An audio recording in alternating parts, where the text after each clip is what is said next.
ಈ ಕ್ಷಣದ headlines. By election ಕಣದಲ್ಲಿ ಸೋಲು ಗೆಲುವಿನ ಲೆಕ್ಕಾಚಾರ. ಕಾಂಗ್ರೆಸ್ ಬಿಜೆಪಿಗೆ ರಿಸಲ್ಟ್ ರಿಪೋರ್ಟ್. ಗೆಲುವಿನ ವಿಶ್ವಾಸದಲ್ಲಿ ಕೈ ಕಮಲ.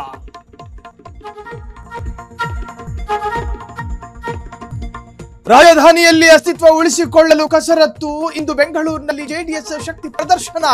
ಜಿಬಿಎ ಚುನಾವಣೆಗೆ ಭರ್ಜರಿ ತಾಲೀಮು. ಧಾರವಾಡದಲ್ಲಿ ಕೈ ಮುಖಂಡನ ಬ್ರೂಟಲ್ ಮರ್ಡರ್. ಕೊಲೆ ದೃಶ್ಯ ಸಿಸಿಟಿವಿಯಲ್ಲಿ ಸೆರೆ. ಸ್ಥಳಕ್ಕೆ ಪೊಲೀಸ್ ಕಮಿಷನರ್ ಶಶಿಕುಮಾರ್ ಭೇಟಿ.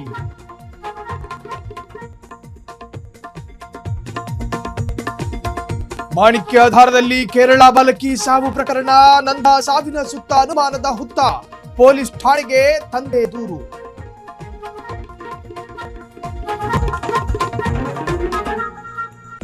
ಕಲಬುರಗಿಯಲ್ಲಿ ಇನ್ನೂ ಸಿಗದ ಸಿಲಿಂಡರ್. ಗ್ಯಾಸ್ ಏಜೆನ್ಸಿ ಮುಂದೆ ಜನರ ಕ್ಯೂ. ನೋ ಸ್ಟಾಕ್ ಬೋರ್ಡ್ ನಡುವೆಯೂ ಮುಗಿಬಿದ್ದ ಜನ.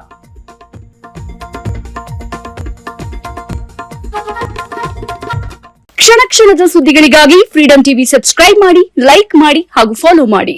ಹೊಸ ಸುದ್ದಿಗಳ ನೋಟಿಫಿಕೇಶನ್ಗಾಗಿ ಬೆಲ್ ಐಕಾನ್ ಮೇಲೆ ಕ್ಲಿಕ್ ಮಾಡಿ.